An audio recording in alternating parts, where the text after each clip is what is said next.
Gracias por informarse con Delfino.cr. Ingrese a delfino.cr/inclinada, suscríbase para disfrutar de todos nuestros servicios con una cuenta Delfino Más. Delfino.cr. Hoy quiero decirlo con todas las palabras.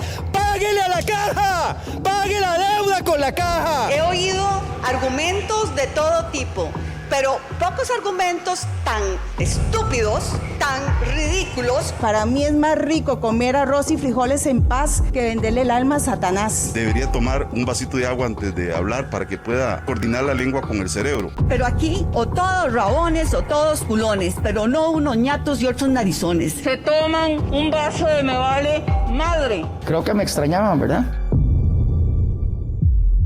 Coca-Cola sin azúcar presenta Curul en llamas, cubriendo y sufriendo la Asamblea Legislativa, porque alguien tiene que hacerlo. Hola queridos suscriptores de Delfino.cr, bienvenidos a un nuevo programa de Curul en Llamas, el podcast semanal donde les comentamos los temas más relevantes e irrelevantes de la Asamblea Legislativa. Les saluda Luis Madrigal desde el 16 de septiembre del 2022, como siempre en compañía de...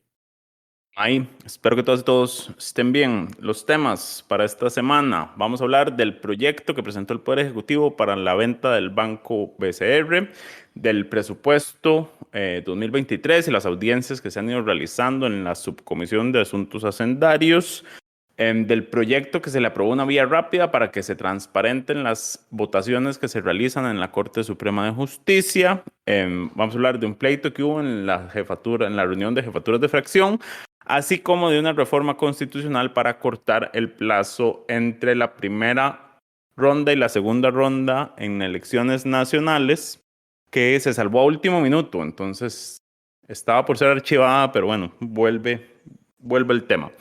Empecemos con el proyecto del Poder Ejecutivo. Como ya había sido anunciado, se presentó la semana pasada, si no me equivoco, el texto, el cual propone la venta de el conglomerado BCR, porque el BCR es más que solo el banco, está la operadora de pensiones, tiene una subsidiaria de inversión, me parece, y tiene otras varias subsidiarias. Tiene una de seguros, creo. Y bueno, se quiere vender todo el conglomerado. Esto fue tema esta semana porque por alguna razón que nadie entiende, el presidente decidió salir a decir que el proyecto requería únicamente 29 votos, o sea, mayoría simple en la Asamblea Legislativa.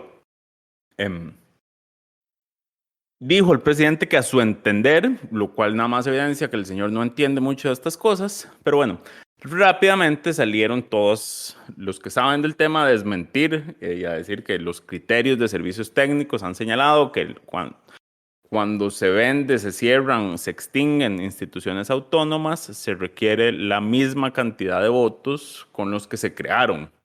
Esto tiene un nombre que es el principio del paralelismo de las normas o algo así. Correcto, el paralelismo de las normas. Correcto, que también la sala ha sostenido a lo largo del tiempo. Básicamente todo lo que usted requiere para crear algo lo requiere para eliminarlo. El cuento de Chávez era que como su propuesta es que el BCR cree una sociedad anónima aparte, la cual va a asumir todos los activos y pasivos, pero que el BCR siga existiendo como entidad. Entonces, básicamente que como no se extinguía, según él, a su entender, solo se iban a vender los activos y pasivos. Correcto. Entonces que eso requería nada más mayoría simple. El problema es que el proyecto de ley en su primer artículo dice expresamente que se extingue el BCR como institución autónoma. Entonces ya solo con eso se requieren expresamente 38 votos. Y no solo eso, vea, porque Servicios Técnicos también menciona que si solo fuera, por ejemplo, la venta de los activos y pasivos, los activos de los bancos públicos son activos del Estado. Entonces, para venderlos también se requeriría la mayoría calificada. La salvedad que hace Servicios Técnicos es si esa venta, digamos, o ese traspaso de acciones, o como quieran llamarlo, se hace a otro banco público.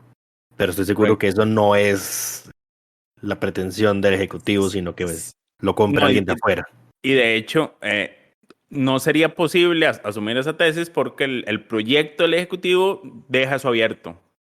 digamos, porque cualquiera podría comprarlo, porque el proyecto lo que hace más es darle carta blanca al Ejecutivo para que cree una comisión de venta, que son un grupo de ministros, quienes van a decidir quién va a ser el equipo asesor y cuál va a ser el proceso de venta del banco, Claro, lo cual pero entonces claramente... Dale.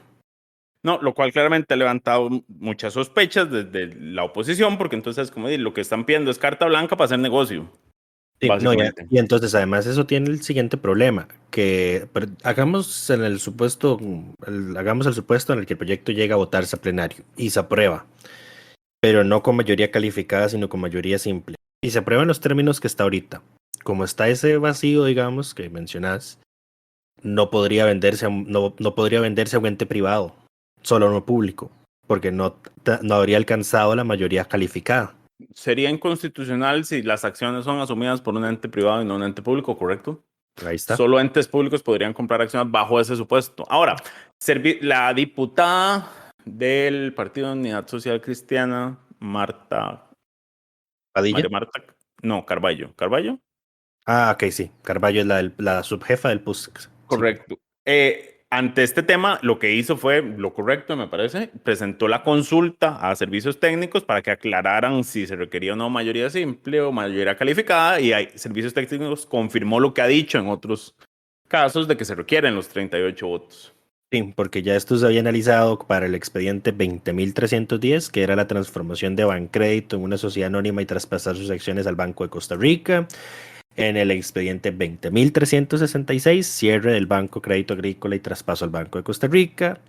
Y también la Procuraduría General de la República ya había emitido previos criterios al respecto. De hecho, hay uno muy interesante que dice la Procuraduría que transformar un banco público en una sociedad anónima es dudosamente constitucional. Sí. Porque dice que habría que reformar primero el artículo 189 de la Constitución. ¿El 189 qué es lo que dice?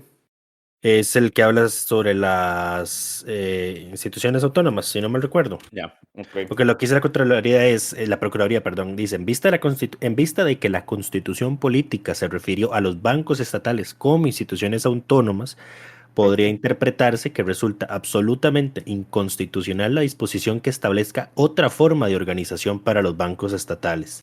Por consiguiente, la transformación de los bancos estatales en sociedades anónimas sería dudosamente constitucional en tanto no se reforme el artículo 189 de la Constitución. Este Claro. punto amerita que el proyecto de ley sea objeto de consulta de constitucionalidad. De hecho, es Claro. una duda interesante la que está haciendo la Procuraduría, porque si fuera, Lo que dice porque la si fuera el Procuraduría, caso, es que no se pueden vender los bancos del Estado. en palabras sencillas, sí, si nace como banco público, muere como banco público, no podría venderse nunca. Lo único que puede hacer es extinguirse. Sí, dice, son instituciones autónomas. 1, los bancos del Estado. 2, las instituciones aseguradoras del Estado. 3, la que esta Constitución establece y los nuevos organismos que creara la Asamblea Legislativa por votación no menor de los 2/3 del total de sus miembros. Artículo 189. Por eso es que el proyecto que presentó el Ejecutivo no vende el Estado actual como tal, sino lo que hace es crear una nueva sociedad a la cual se le traspasan las cosas. Igual requiere los 38 votos. O sea, eso ya es tema zanjado. Yo creo que Estas son tácticas ahí medio extrañas, dizque para no sé cómo explicarlo. Tácticas legales oscuras, opacas, para intentar que no se necesiten 38 votos, pero no, yo creo que es para que se pueda hacer, pero para que se pueda hacer se van a requerir los 38 votos. Siendo que el Frente Amplio está en contra del proyecto de entrada. Ya hay diputados que han manifestado. Hay muchas dudas de otros sectores, pero aquí todo depende de Liberación Nacional, porque cuando algo requiere 38 votos, sin Liberación Nacional, usted requiere que todos los otros 5 estén de acuerdo y todos estén presentes. Todas las otras 5 fracciones estén de acuerdo y presentes, porque solo Liberación son 19. Y podemos descontar de una vez al Frente Amplio. Exacto. Sí, digamos, la única combinación de 2 fracciones que bloquea algo en mayoría calificada en la Asamblea Legislativa es Liberación más alguien más.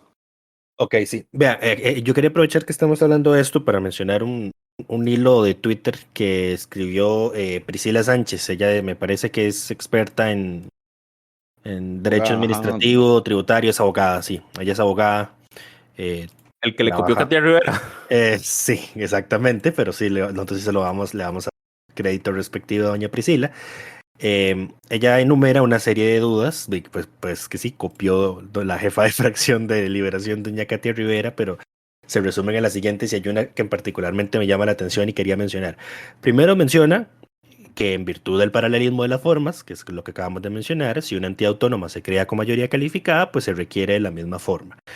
El número 2 es que el proyecto propone la creación de un comité de venta conformado por ministros y ministras, el cual será el que defina el precio, estructura de venta de los activos pasivos, la banca y las empresas subsidiarias del Banco de Costa Rica. Ok. Correcto. ¿Cuántos ministros de los que tenemos son economistas o administradores de empresas o tienen noción alguna de cómo se vende algo, verdad? Más de los que creerías, pero ese no es el problema. El problema es la discrecionalidad que se les da. Ese es el tercero que venía. El proyecto propone contratar una empresa de asesoría financiera que colaborará con el comité de venta y el consejo de gobierno para estructurar la venta, pero sus recomendaciones serán no vinculantes, siendo el Poder Ejecutivo quien decida sobre el comprador. Qué raro, ¿dónde hemos visto eso recientemente? ¿No No sabes? sé, Lucho. Riteve. Ah, claro, claro. El Riteve. Porque ¿cuál fue la justificación que dio el MOP, el ministro Luis Amador al rechazar las apelaciones contra la selección Actos de la empresa discrecionales. alemana? La discrecionalidad que tenían y que ellos podían separarse del criterio técnico que se les había dado de que tenía que quedar la otra empresa porque tenía un precio más bajo y una mejor calificación. Entonces aquí estamos viendo exactamente que al parecer vamos a seguir los mismos pasos con la venta del BCR, si es que llega a concretarse, que lo dudo mucho, que con el tema de Riteve.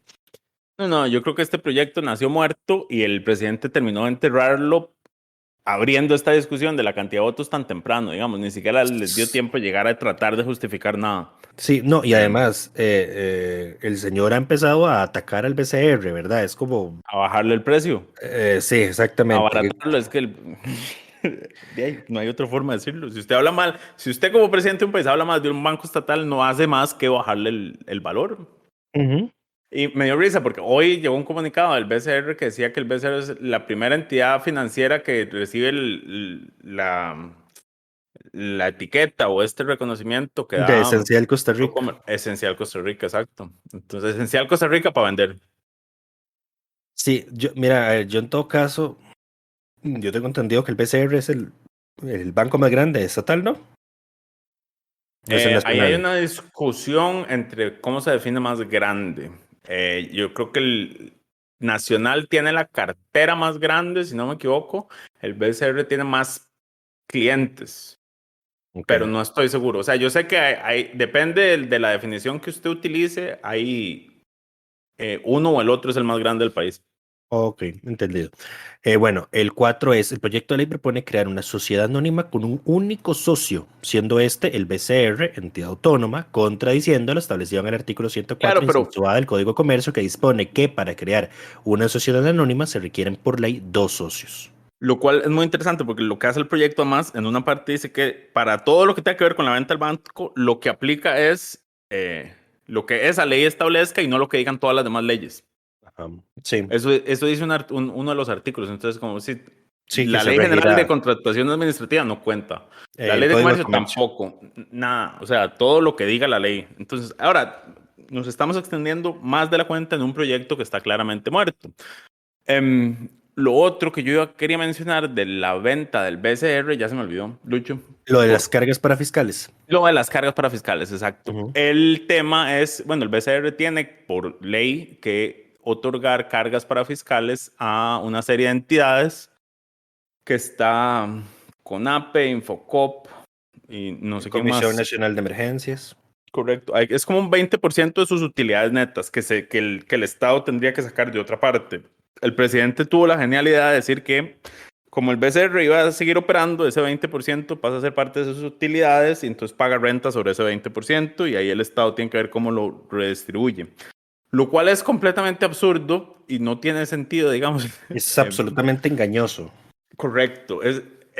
Porque lo que hace es tratar de decir, como, bueno, pero le vamos a seguir cobrando renta que se le cobra actualmente igual. Pero ese 20% que se le descuenta o que tiene destinos específicos, yo no sé si se les descuenta de renta en realidad. La renta la pagan sobre las utilidades. ¿Correcto? En fin, lo otro No. que yo... Dime. Y para ahondar más en esto, ¿por qué es engañoso? Digo yo, porque vamos a ver, las cargas parafiscales se puede decir que son una especie de destino específico legal, Correcto. ¿verdad? Lo son. No es lo mismo si quitamos esas cargas parafiscales, como pasaría si se privatiza el banco según el criterio de servicios técnicos y como lo pretende el Ejecutivo. No es lo mismo que eso quede por ley, cuál es el destino, digamos, de lo que se cubre. Sí, entra la buchaca del Estado, digamos. Exactamente, y además entonces entra la cláusula de, ¿cómo se llama esto? ¿Cuál es el término? La cláusula de libre decisión del Ministerio de Hacienda de a cuánto de los destinos específicos, por ejemplo, puede pasarle a cada institución. Correcto, en el escenario fiscal que estamos. Exacto. Entonces, solo para que lo pongamos en números, las cargas parafiscales del Banco de Costa Rica fueron 11.481 millones al IBM. Y ojo que aquí incluso a mí me queda una duda de legalidad, porque se supone que las rentas que financian los regímenes de pensiones de la caja no pueden ser disminuidas si no se sustituyen por otras iguales o mejores. ¿Verdad? No sé, supongo, yo te creo. Ok, entonces aquí estamos quitándole 11.481 millones al IBM. Y en la ley, por ejemplo, no dice que... ¿De dónde van a salir? Exactamente. Correcto. Entonces, golpe al IBM. Son casi 4.000 millones. ¿Es el IBM o es el régimen no contributivo? No recuerdo. No, el el régimen es el IBM. Sí, es Correcto. el IBM.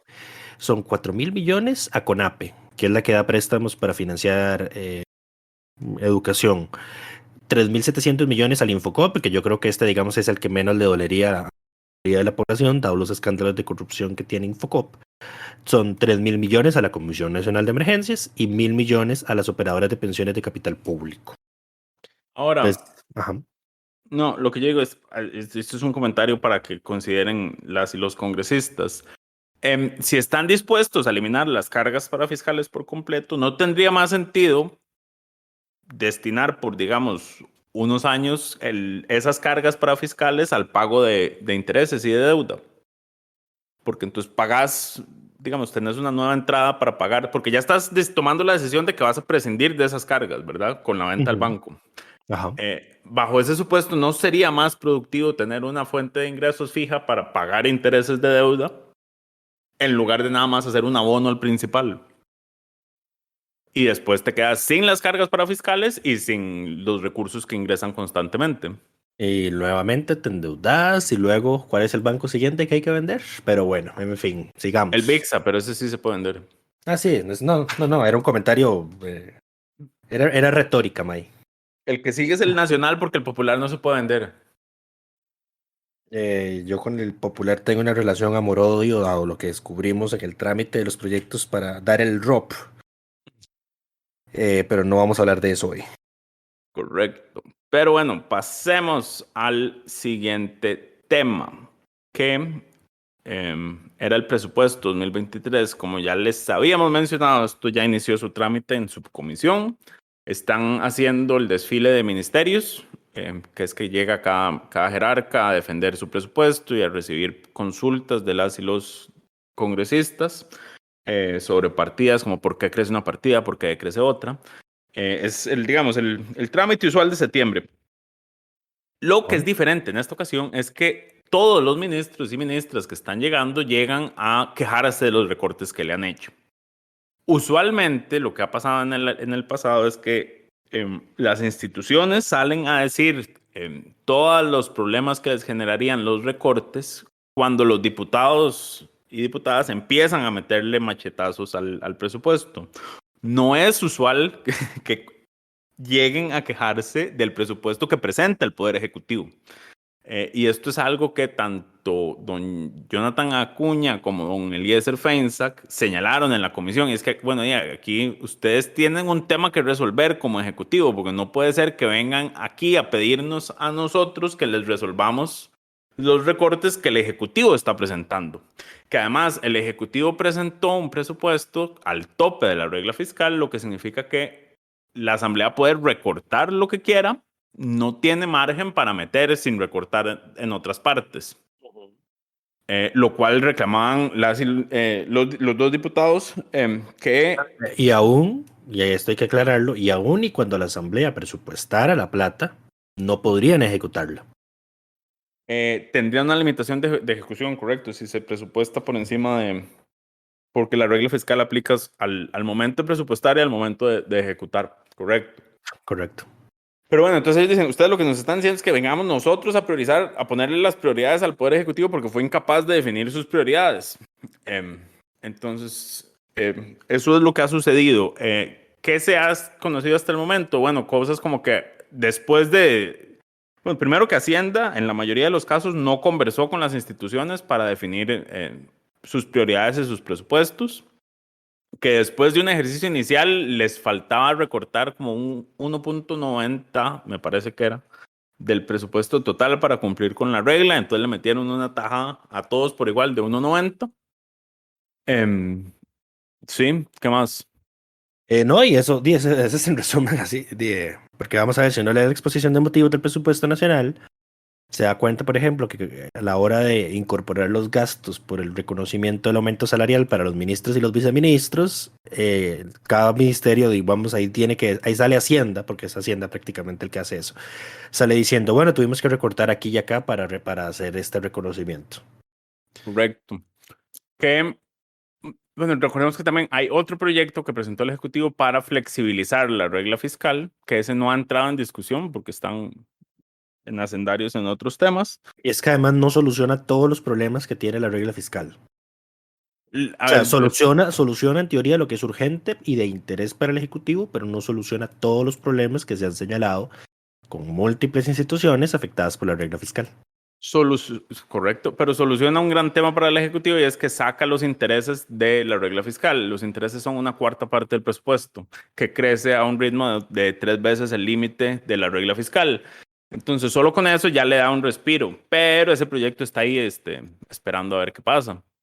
También no se ha resuelto el tema de la aplicación que hizo el decreto para flexibilizar la regla fiscal, que la Contraloría había impugnado, me parece, y que aumentó, correcto, y que aumentó el margen de gasto para este año y por consecuencia aumentaría el del próximo año. Pero sí, a ver, y esto yo lo he señalado en muchas ocasiones. Uno de los principales problemas de la regla fiscal es que no fue pensada para atravesar crisis económicas, donde la producción cae al nivel que cayó durante la pandemia, fue un menos, ¿cuánto fue? Menos 7%, casi menos 8%. Creo que por ahí estuvo la caída y una inflación que supera ya los dobles dígitos. Simplemente la regla fiscal no fue pensada para este tipo no está diseñada para que el país pueda atravesar este tipo de condiciones económicas. Entonces, lo que vamos a seguir viendo son estos conflictos. Y el ministro de Justicia, por ejemplo, que fue una de las audiencias de esta semana, llegó a decir, bueno, es que con lo que tengo me da para operar el primer trimestre. Y ya después no hay presupuesto. Cancillería, que ha sido uno de los más afectados por el tema del tipo cambio, que les golpeó bastante este año, dijo, bueno, nosotros vamos a tener que cerrar misiones, salirnos de distintas organizaciones y todo para ajustarnos a este tope presupuestario.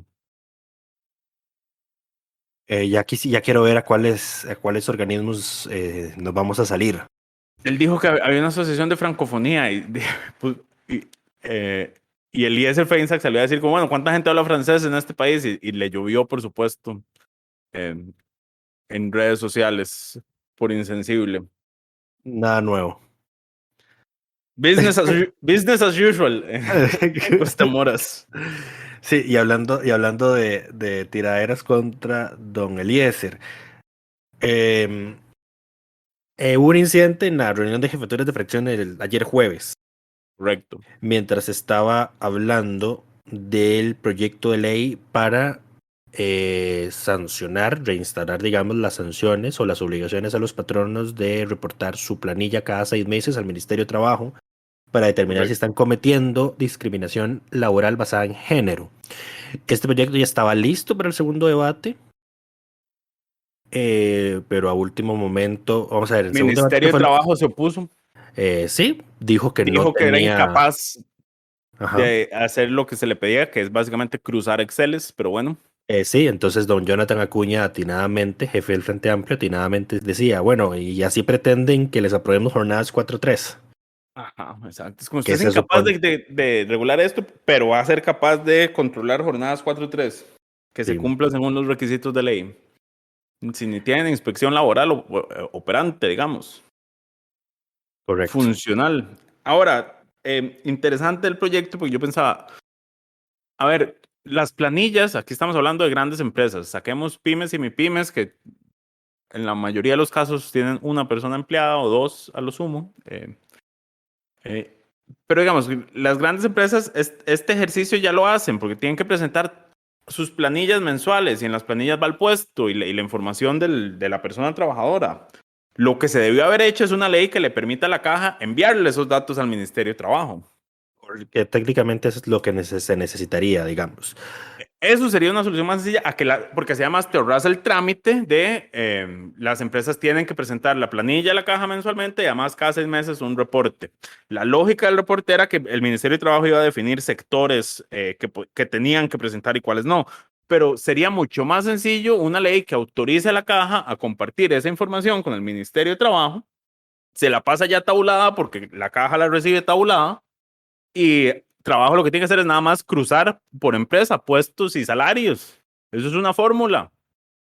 De hecho, es que lamentablemente no se han plasmado, por ejemplo, posibles soluciones a las objeciones que han hecho, porque además la Cámara de Comercio también sacó un comunicado La Cámara de Comercio se quejó objetándolo, de que eran muchos trámites tener que presentar 2 informes anuales. sin comentarios. Y dijeron que los datos sensibles y que qué iba a hacer el Em, gobierno con los datos sensibles. Y es como, bueno, la ley, el proyecto de ley decía que tenía que manejarse los datos, como todo el seguimiento, la ley de la protección de datos de los habitantes, etcétera, etcétera. Pero sí, a ver, entonces hubo una discusión en jefatura de fracción porque, por ejemplo, el Frente Amplio quería que se votara ese mismo jueves en segundo debate, cosa que no, perdón, el que se votara la próxima semana, pues no se correcto. podía votar nada, que se votara la próxima semana, las otras fracciones estaban pidiendo tiempo, pero entonces el Frente Amplio decía, pero ¿para qué necesitan el tiempo? A ver, ¿cuáles son las dudas que tienen? ¿Cuáles son las Etcétera, dudas etcétera. concretas? O las dudas concretas, exacto, y entonces así valoramos, pues, o devolverlo a comisión, o retrotraerlo, o posponerlo, pero así por así, solo porque alguien se quejó y dice que no, pues entonces no vamos a apoyar una posposición, digamos. No es como que el Frente Amplio pudiera bloquearla, pero digamos, esa es, por lo general, en las reuniones de jefe de fracción se busca generar un consenso para el trabajo de la semana. Para no entorpecer todo lo demás. O Correcto. sea, básicamente se busca, cada jefatura de fracción tiene un cuasi derecho a veto en algunas cosas, porque se busca que las cosas caminen. Sí. Ahora, y entonces, mientras se me olvidó el nombre del jefe de fracción del Frente Amplio. Jonathan, Don Jonathan, pues hacía esos comentarios, eh, y además cuestionó que cuál era la verdadera, digamos, intención de echar atrás el avance con el proyecto. Don Eliezer dijo, si aquí lo que se quiere es un voto para la galería y aprobar un trámite que va a imponer costos, que no va a resolver el problema de fondo, pues perfecto, que lo sepa la galería, que lo sepa el público, que eso es lo que quiere el Frente Amplio. Don Jonathan se tomó, digamos, esa respuesta como un irrespeto hacia lo que él estaba manifestando. lo era un irrespeto. Y luego don Eliezer nuevamente intervino y hizo, digamos, una acusación que es prácticamente una... A ver, es descubrir que el agua moja, ¿verdad? Porque todos sabemos eso, particularmente nosotros. Es que el Frente Amplio tiene troles. Roles Aunque no lo- manejados desde jefaturas de despacho, fue lo que dijo. Ajá, sí. Y cuando digo troles del Frente Amplio, lo digo porque jefes de despacho de diputados de su fracción se dedican a tergiversar lo que dicen diputados. No es cualquier militante del partido y si lo quiere con nombres y apellidos, yo con mucho gusto se los doy. Odio cuando Eh, dicen, si lo quieren se los doy, pero ¿por qué no los da de una y ya? Tírelo, cobardes. Con inmunidad parlamentaria pueden decir lo que quieran y se ponen en esas, pero bueno. A ver, número uno, lo que dice el Eliezer es cierto. Número dos, no está a la altura del cargo estar quejándose por lo que escriben los asesores en redes Roles. sociales. Correcto. Asesores en redes sociales, los troles ni siquiera hay que ponerles atención.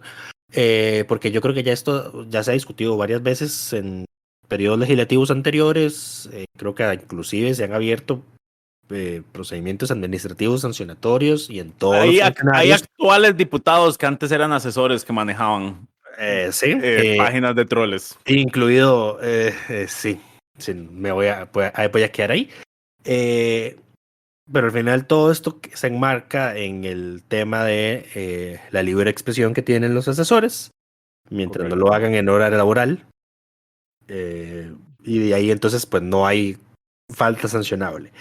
Pero ese fue el pleito que pasó en jefaturas de fracción. Al final, ahora, no se comentario acordó mayor aparte. cosa. A ver, hay un tema que de la discusión de jefaturas de fracción que si la quieren ver es una dinámica interesante. Don Jonathan Acuña, el diputado, tiene mucho tacto al hablar, digamos, tiene un cierto colmillo político, porque entonces él ataca posiciones e ideas, pero nunca se le va al cuerpo a las personas, o cuesta que se le vaya al cuerpo a las personas. Yo no lo he visto, digamos, en eso.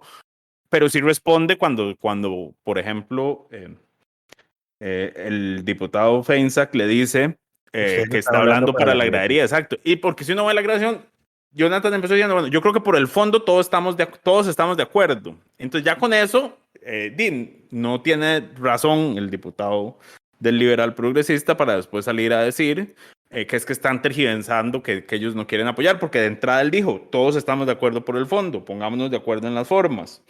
Ha quedado en evidencia que Eliezer no tiene la capacidad emocional para debatir con el Frente Amplio, porque se enoja y digamos, le pierde la paciencia muy rápido y sale con este tipo de comentarios que son un berrinche y entonces queda mal parado. Y digamos, y también se ve, había una discusión sobre el proyecto para prohibir las terapias de conversión, que esto era entre Jonathan y Fabricio Alvarado. Entonces, por ejemplo, uno no ve a don Jonathan Acuña, que puede ser que lo piense fácilmente, pero uno nunca lo ve decirlo, írsele al cuerpo y decir, como es que ustedes son unos retrógrados que quieren que sus iglesias sigan con estas prácticas. Uno no lo va a decir eso. Él lo que dice es como nosotros tenemos posiciones distintas en este tema y estamos de acuerdo en que ustedes puedan presentar sus mociones, pero pongámosle plazo para que no se extienda exageradamente. Se llega a votación y que cada quien vote como tenga que votar. Correcto, exacto, que cada palo aguante su vela. En cambio, en el caso de Eliezer, él se enoja fácilmente y sale con estos comentarios que al final el que queda mal parado es él. Le falta espuela política, creo yo. Probablemente parte de las, ¿cómo se dicen? Las consecuencias de ser una fracción nueva también, no tener ese callo para no dejarse alterar tan fácilmente. Creo que es que además hay muy pocos escenarios en la actual asamblea, muy pocos escenarios, momentos, eventos en los que el liberal progresista haya podido distanciarse ideológicamente del Frente Amplio. Porque no se ha dado la oportunidad. Siempre que tienen discusiones entre ellos quedan mal parados y siempre es por, o sea, más allá de cuál es el fondo, siempre quedan mal parados por las formas, porque algún comentario se les sale así, clasista o demás. O fuera de lugar que termina dejándolo mal. Sí. Pero bueno, eso fue el incidente de jefes de fracción. Creo que al final no se acordó qué va a pasar con el proyecto. Sin embargo, y el resto de la posición, el resto de la asamblea se le dio una semana porque la comisión de la mujer, que era la que estaba estudiando el tema, con está trabajando mociones. Carolina Rojas, Delgado, no, Carolina Delgado, eso.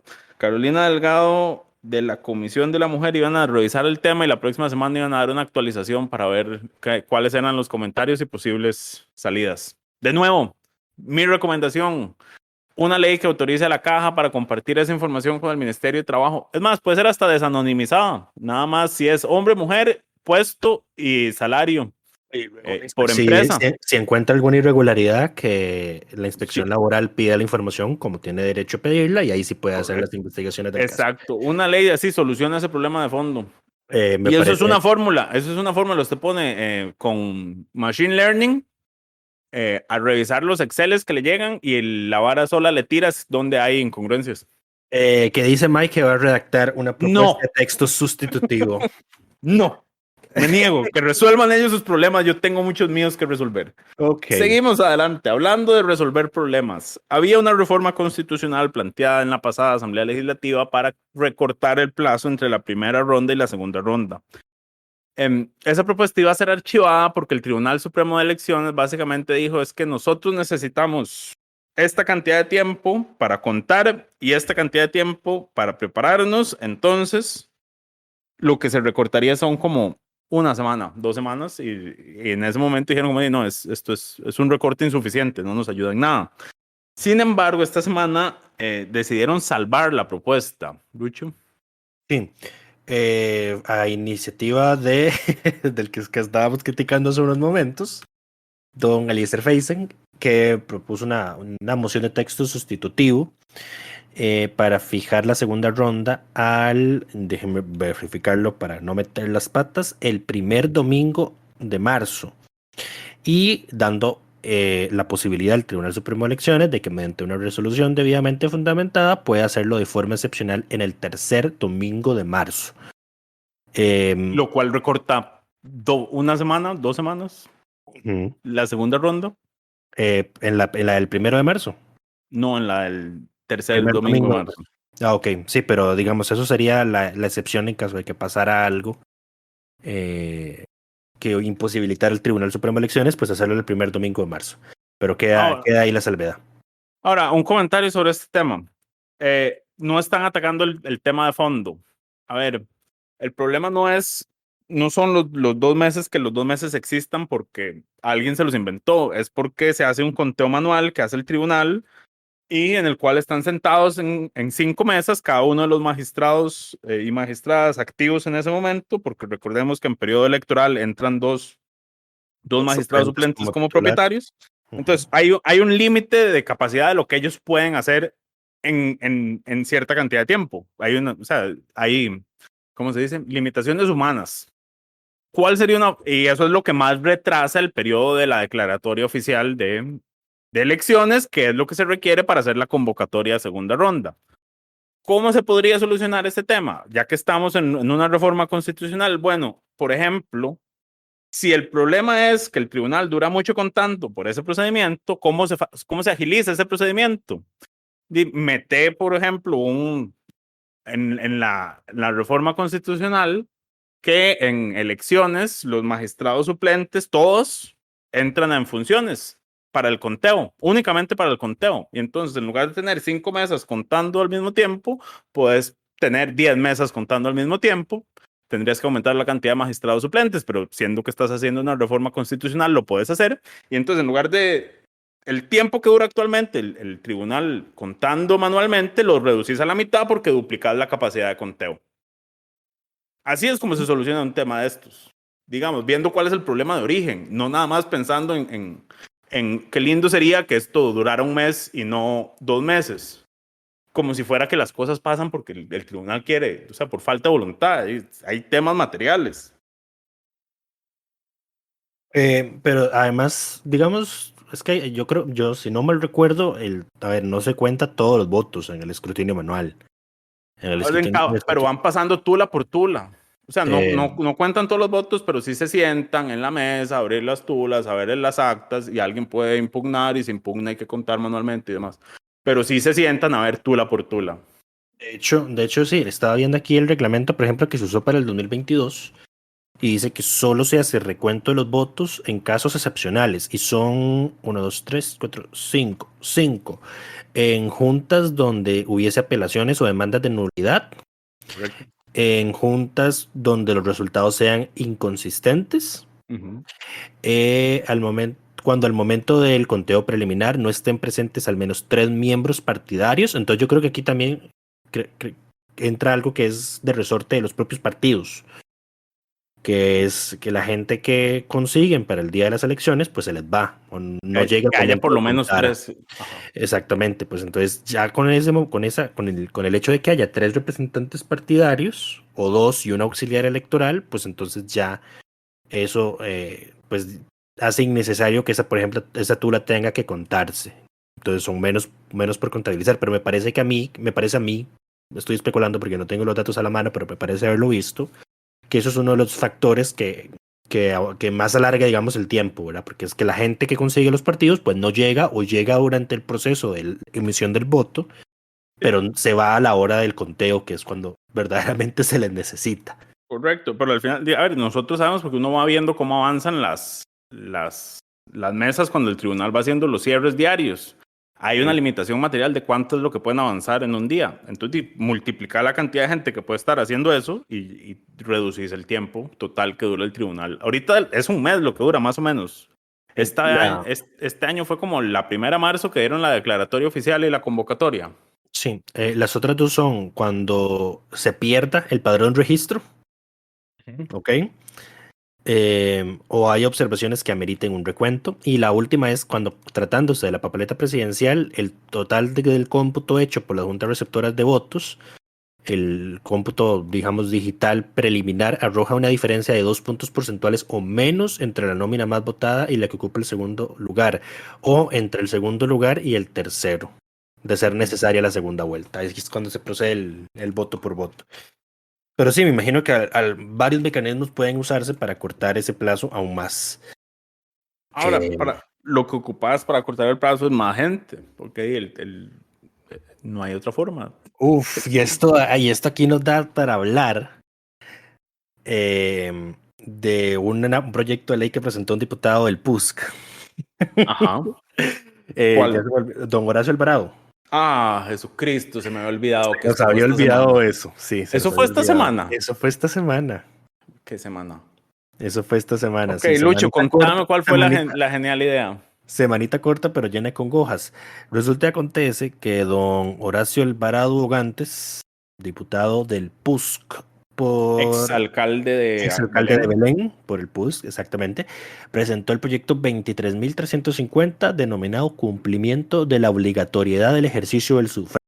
Como su nombre lo dice y como seguro ya todos se enteraron porque esto fue ampliamente publicado inmediatamente se presentó, es un proyecto de ley de don Horacio para emitir castigos, multas a las personas que sin justificación no vayan a emitir su voto a las elecciones nacionales o municipales. El proyecto consta de 3 artículos. Uno es darle la facultad al Tribunal Supremo de Elecciones de sancionar a los ciudadanos que no vayan a votar. La segunda es darle la responsabilidad a las juntas receptoras de votos de confeccionar después de cada elección la nómina de los ciudadanos que no fueron a votar, que eso me parece, digamos, un sinsentido porque cuando uno va a votar, uno firma, ¿verdad? A ver, la firma en el padrón es lo que simboliza que uno fue a votar. Por lógica, los que no tengan firma son personas que no fueron a votar, entonces digamos que eso no me parece que sea absolutamente necesario. En todo caso, el proyecto es un sinsentido. Y el tercero es la imposición de las multas. Él propone que se ponga una multa de 1 a 3 salarios base, que sería de 462.200 colones a un máximo de 1,38 millones de colones para las personas que no vayan a votar. El monto recaudado, dice, se usaría para fortalecer mecanismos de capacitación del Tribunal Supremo de Elecciones. Otra idiota del PUSC. A ver, hay países en donde esto se aplica y ha tenido algún grado de función, pero en la mayoría de los casos son países donde el abstencionismo ya era bajo, por ejemplo Uruguay, y las multas son simbólicas. Me parece que lo que se cobra en Uruguay, que es el ejemplo que tengo presente, son aproximadamente $30. Aquí estamos hablando de una sanción de entre 400.000 colones y 1.300.000, si no me equivoco, porque el salario base es 400.000 algo. La sanción, máxima en Uruguay son 2.000 pesos uruguayos, que son equivalentes a 30.000 colones. Sí, son $50. Pero esa es la máxima.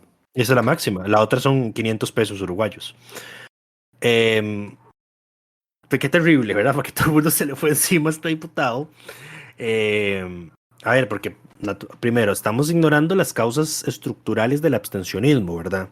Correcto. Está pensando que obligar a la gente, porque la gente puede votar y votar en blanco y nulo, eso no nos soluciona el problema, que el problema de fondo es que los partidos no no están siendo una opción atractiva para las personas, no están resolviendo, no están sirviendo como los canales para resolver los conflictos como debería suceder en teoría. De hecho, en el muy improbable caso de que este proyecto de ley lograra avanzar, deberíamos aplicar lo que aplicó Colombia, de darle un resultado relevante al efecto de votar en blanco.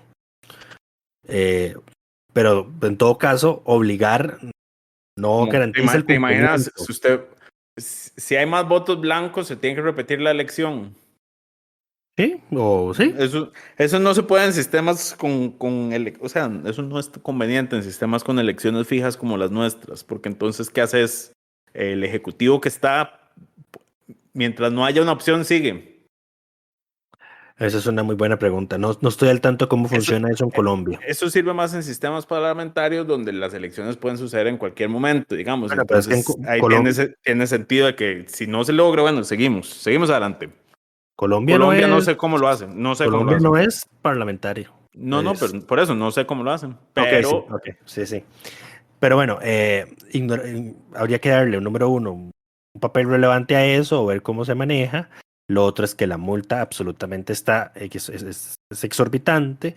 Y lo otro, estamos dejando por fuera causas como trabajadores de servicios esenciales,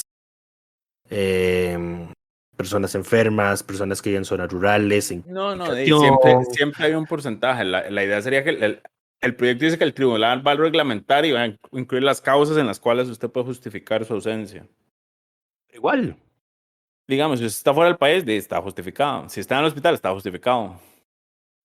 Si estaba trabajando, se sanciona a su patrono por no dejarlo ir. En buena teoría. Pero sí, hay un estudio del Instituto para la Democracia y la Asistencia Electoral, que es una organización que asesora a gobiernos en la definición de su institucionalidad electoral, que encontró que son 27 los países del mundo que tienen voto obligatorio dentro de su constitución o dentro de sus leyes. Es una cifra muy baja. El 40% de esos 27 países están en América Latina, incluido Costa Rica, porque la constitución Aquí es obligatorio, pero no hay sanción. Correcto. Y solo el 70% de los países donde es obligatorio sí tiene algún tipo de sanción. Va desde multas hasta privación de algún derecho. Por ejemplo, el abstencionismo reiterado me parece que es en Bélgica. Lo excluye a uno del padrón electoral. Digamos, aquí no sería posible porque las causales de inclusión de uno en el padrón es el mero hecho de tener la mayoría de edad o la nacionalidad. Exactamente. Existir como costarricense. Exacto. Sí, solo eso es, por ejemplo, lo que nos diferencia muchísimo de Estados Unidos. Correcto. Pero en Bélgica sí, en Bélgica te excluyen del padrón si faltas 4 veces a elecciones en 15 años. Y de hecho también te inhabilitan para ocupar cargos públicos por 10 años. De ahí sí, eso es un buen sentido. Si no vota, no puede ser después.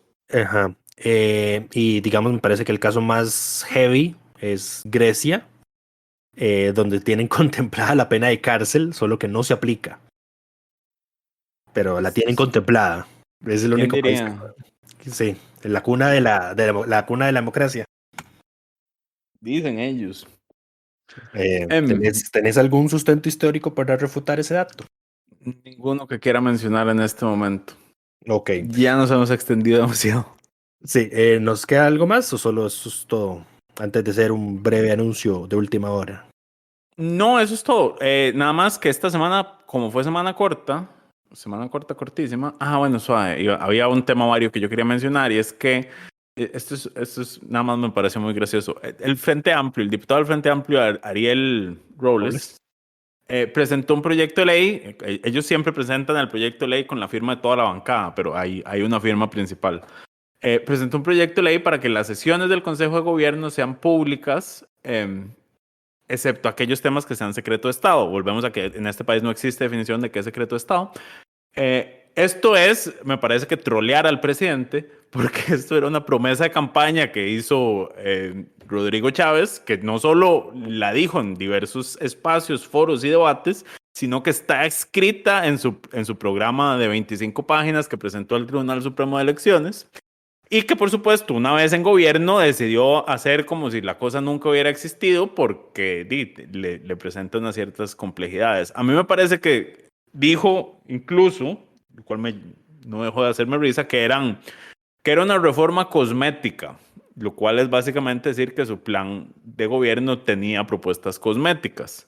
De hecho, también dijo que nada le impedía a él reunirse en privado con sus ministros. Lo que es muy gracioso porque en el debate organizado por Noticias Colombia y la UAM, me parece, donde él dijo que iba a transmitir en vivo en las sesiones de Consejo de Gobierno, dijo, las vamos a transmitir porque yo no tengo por qué estarme reuniendo en secreto con nadie. Ni con mis ministros, dijo específicamente con mis ministros, correcto. Pero eso ahora, lo dijo sí, ahora sí considera que la ley no le impediría reunirse en secreto. Entonces, correcto. Rodrigo Chávez contradice a Rodrigo Chávez. Todos los días. A mí me da risa, digamos, la reacción del presidente, porque claramente era una propuesta súper populista, nada más jugando de transparencia, que en la práctica es algo inviable, porque el Consejo de Gobierno tiene que tener su espacio de discusión. ¿Qué es lo que pasaría? Pasaría lo que pasa en la Asamblea Legislativa, porque además esta gente se pone como ejemplo, es que nosotros en la Asamblea todo se transmite, por supuesto, pero cada vez que tienen que discutir un tema real en plenario piden un receso, para que no queden actas y para ponerse de acuerdo. Entonces ese cuentico de que en la Asamblea todo se ve es un cuentico, porque al final lo que queda en actas es lo que tiene que quedar. Las discusiones y las negociaciones reales suceden en otros momentos. ¿Y qué pasaría si se aprueba esta ley? Lo mismo que hay un consejo de gobierno, una reunión del presidente con sus ministros donde tienen la discusión real y llegan al consejo de gobierno nada más a aprobar lo que ya se acordó y lo que ya se discutió, y eso sería lo que se transmitiría. Es lo que pasa en plenario, es lo que pasa en las comisiones. Es una propuesta inviable, o sea, no es inviable, pero no va a aportar nada realmente. Desde que el actual presidente la propuso, era una mala idea.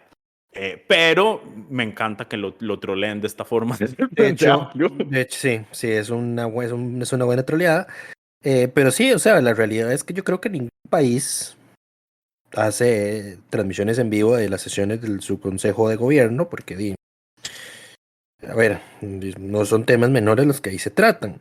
Lo que yo optaría por hacer es que las actas del Consejo de Gobierno sean transcripciones literales y no parafraseos. Eso sí debería suceder, eso sí debería pasar. Parafraseos. De hecho, me parece que se había aprobado una ley, iniciativa de José María Villalta en el periodo anterior para hacer precisamente eso. Surgió a raíz del cementazo. Lo que parece es que eran las de los bancos. Eran órganos colegiados. Y el Consejo de Gobierno es el órgano colegiado por excelencia. Entonces habría que ver por qué no lo están aprobando o si específicamente decía que era solo para bancos. Pero además sí, no son los primeros, porque por ejemplo Corte Plena también solo hace parafraseos. No, Corte Plena sí transcriben literal. ¿Estás seguro? Esas actas son odiosas de leer por eso mismo. Yo la última que leí tenía parafraseos, pero bueno, voy a confiar en que leí una acta vieja. ¿O pudiste leer una del Consejo Superior? Podría ser también. Esa sí no estoy seguro que sea textual. Pero bueno, esta semana, como fue semana tan corta, no hay diputado o diputada de la semana. Nos dimos libre. Y Lucho, ¿vas a hacer un anuncio de última hora? Sí, es una noticia de última hora relativa a algo que pasó en la Asamblea. El expresidente de la República, don Carlos Alvarado, querelló por delitos contra el honor a doña Dinora Lucía de Ambrosio Vite, la representante legal, presidenta de Canal Verde Interoceánico, quien fue a hacer acusaciones gravísimas en la Comisión Especial de Infraestructura, de las que luego se retractó, pero aún así don Carlos Alvarado la querelló por difamaciones y calumnias. Va por la vía civil para que le pague. Exactamente. Porque por la vía penal ya con la disculpa se lo van a dejar pasar, pero por la vía civil va a tener que pagarle alguito. Bueno, la presentó en el Tribunal Penal del Primer Circuito Judicial de San José, no un tribunal civil. Tiene que primero pasar por ahí para después ir a la civil. Correcto.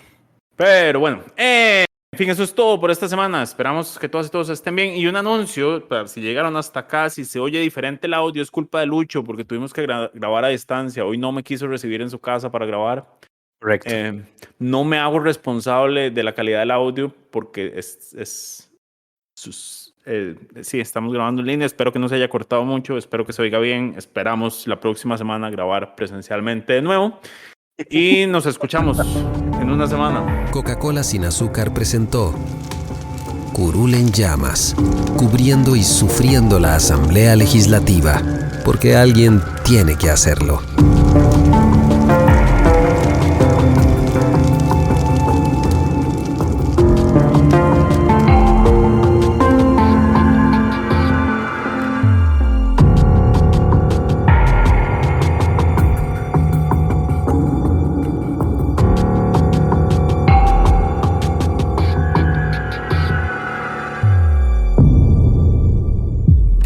Gracias por informarse con Delfino.cr. Ingrese a delfino.cr/inclinada, suscríbase para disfrutar de todos nuestros servicios con una cuenta Delfino Más.